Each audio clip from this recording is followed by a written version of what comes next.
Good evening, children.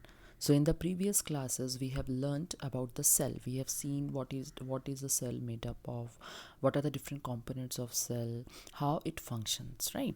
So, now in this chapter, we will discuss about our next very important topic, that is tissues. So, before starting this lesson, we will first have a recap on some few basic important uh, topics of the cell.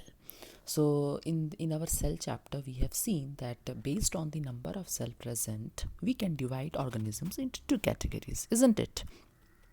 Those two types of organisms are unicellular organisms and multicellular organisms. You all have learned and understood that unicellular organisms are those organisms whose body is made up of only one type of cell, right? And that cell is capable of performing all the important functions of the body.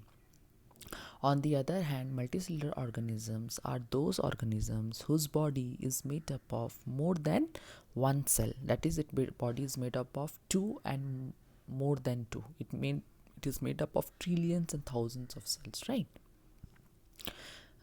Like plants and animals. Okay. So we can say that example of unicellular organism we can consider amoeba, right? So you all have seen amoeba in pictures, right? So amoeba doesn't have a proper shape and size. Okay, it changes its shape and size according to the environment. Okay, so we can say that in like all the living organisms have some basic functions in their body so that they can survive. Like all the living organisms, they breathe, they respire, right? They take in oxygen and they give out carbon dioxide. That is respiration. Then they undergo the process of ingestion means taking up of food, right?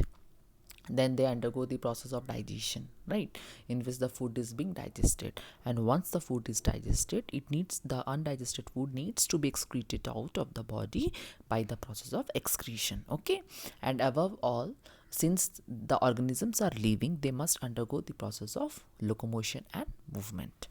So in case of unicellular organism like amoeba, we have seen that all these important functions like respiration, ingestion, digestion, excretion is performing or is being taking place only with the help of one single cell, right?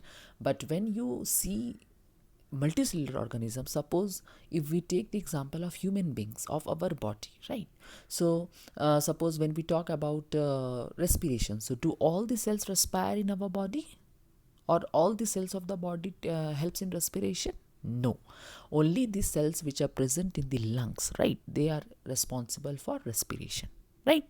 Suppose when we talk about the pumping of blood, so do all the parts of the body or all the cells of the body is related to pumping of blood? No, only heart is related to pumping of the blood. Similarly, when we talk about digestion, only stomach is related to digestive system, right? It is the only mean part which helps in digestion. And similarly, we talk about excretion, then only the intestine part and the anus part is related with the excretion of the excretory products, right? And we talk about movement and locomotion, then our muscles, right, the muscles which are present in the arms and legs, they help in movement and locomotion, right? So we can say, we have also learnt also in our previous class that in multicellular organisms we find division of labor, or you can say cell specialization. Different cells have different specialization, right? Like when you like one cell is specialized, means master, specialization means master. One cell is mastered in pumping blood, right? One cell is mastered in respiration, one cell is mastered in digestion, one cell is mastered in locomotion. So every cell is mastered in a specific function, in one particular function. So we can call this as division of labor, means every cell is having a particular work, right? So their work have been divided. So we can say that in multicellular organism we have seen division of labor or cell specialization. But in unicellular organisms, only one cell is performing all the activities, right? So when we talk about multicellular organisms, we can say that suppose in movement and locomotion, we will take the simplest example which we can see. So we see that with the help of the muscles which are present in our arm and legs, we perform the function of locomotion and movement, right? That means all the cells of the muscles of the arm is having a particular function, that is to help in movement and locomotion, right? So we can say that these all cells must be similar because they need to perform same function. That means they must have same structure, right? So we can say that from this we can come to the conclusion that a group of cells, right, a group of cells of the arm which are similar in structure and they perform a special function, a particular function, it forms a tissue. So tissue is nothing but it is a group of cells having the similar structure and function. Understood? Then before going to the next part, you may ask that, ma'am, do plants and animals have the same tissues? Because they both are multicellular organisms, right? So we can see that since both plants and animals are multicellular organisms, but still by comparing their different characteristics, we can come to the conclusion, and we may find out that whether the tissues present in those are same or different with each other, right? So when you talk about plants, you can see similarly, when you differentiate between a plant and an animal, you clearly say that, ma'am, plants cannot move, isn't it? Plants cannot move, they are stationary, they are fixed at one position, right? But when we talk about the animals, they have to move from one place to another place in search of food, shelter, isn't it?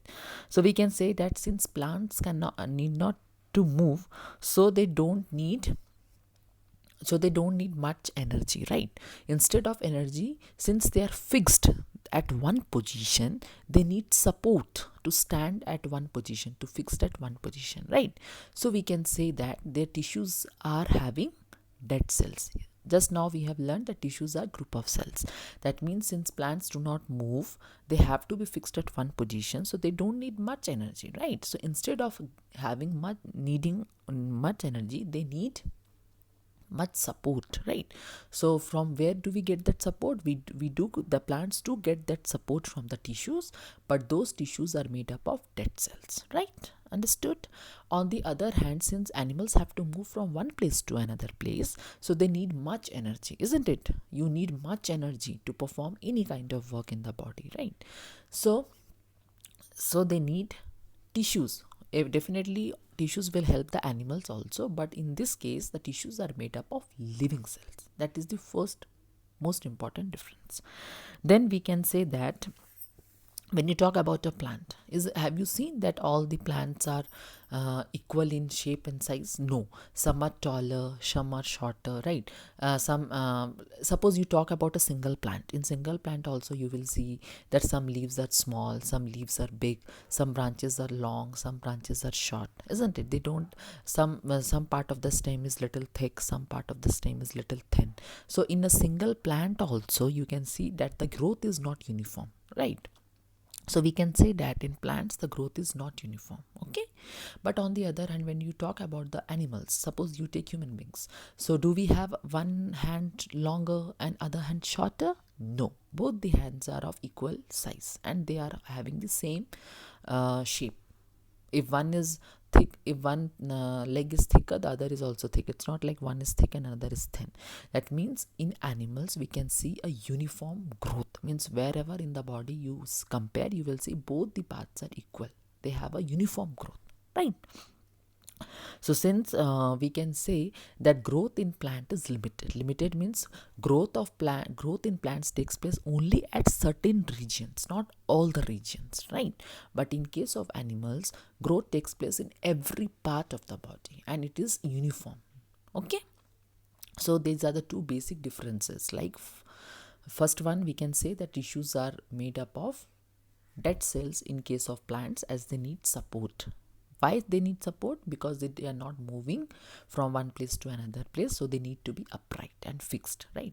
On the other hand, animal tissues are made up of living cells because they need to move from one place to another place, so they need a huge amount of energy, okay? And in cell, energy is being provided by mitochondria, right?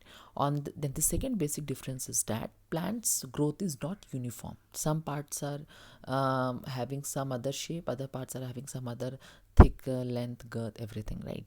So they have certain, so their growth is limited to certain parts of the plant, so they are having different tissues based on it. But on the in the animal body, the growth is uniform, right? So they don't have different types of dividing and non-dividing regions. They have all the dividing regions in their body. All the cells are of dividing type in the animal's body, right? So these are the two basic differences. Okay, then we can say that you know that in animals body we have muscles. Generally muscles are responsible for the movement and locomotion, and in plants since they don't have muscles, they have vascular tissue system which helps in the transportation of water and food. In the diagram, in the presentation, you can see these two figures, right?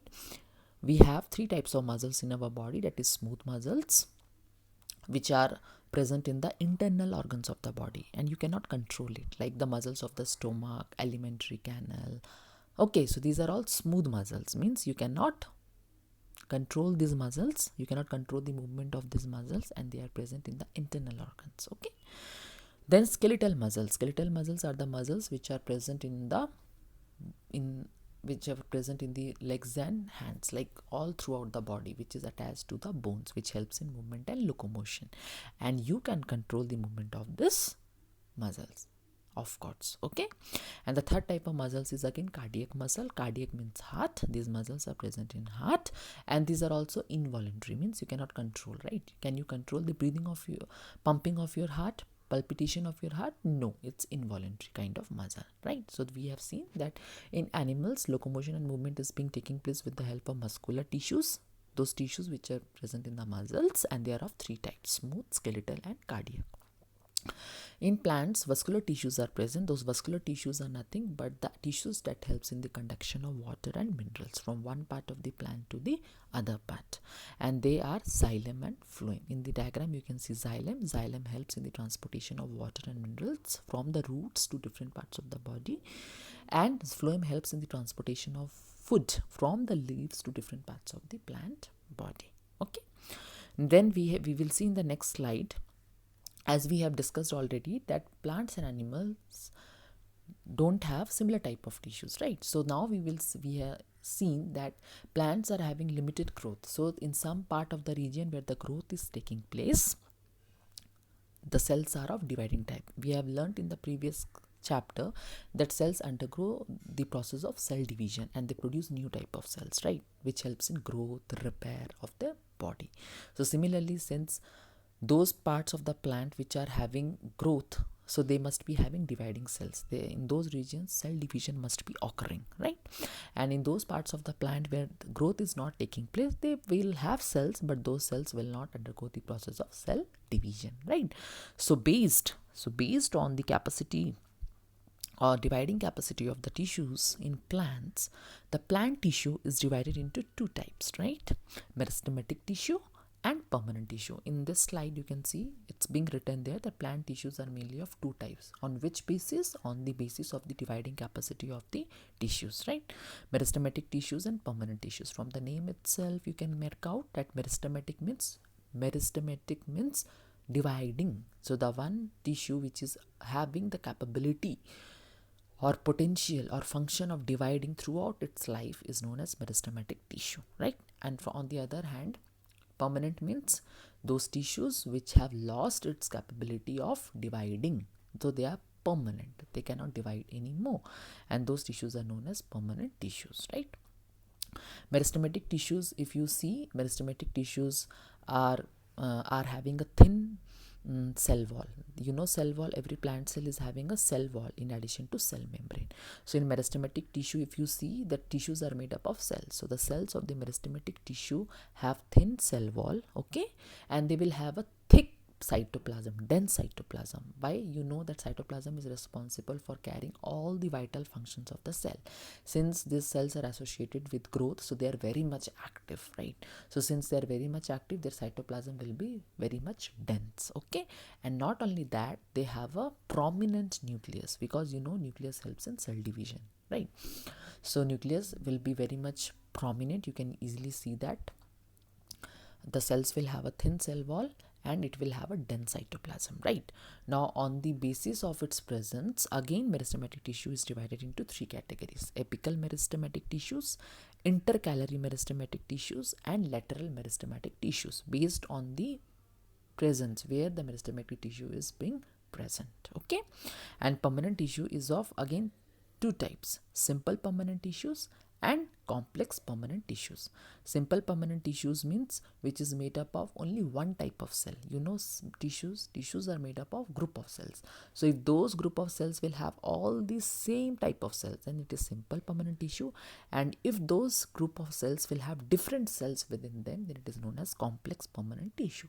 Now again, simple permanent tissue is of three types: parenchyma, collenchyma, and sclerenchyma. Okay, and complex permanent tissues are of two types: xylem and phloem. So today we have seen that tissues are nothing but these are the group of cells which have the similar shape, structure, and function. Then since both plants and animals have different characteristics, so their tissues present in the body are also different from each other, right? They are different from each other in having dead cells and living cells, and also dividing and non dividing nature. So in animal cells, in animal tissues, the cells are of living types and they don't have dividing or non-dividing type of cells, because all the cells are of dividing type. Okay, then the last we have discussed the types of plant tissues. Plant tissues are generally classified based on the categories of its capacity to divide, right? So it is divided into two types: meristematic tissue and permanent tissue. So in the next class we will discuss about the types of meristematic tissue.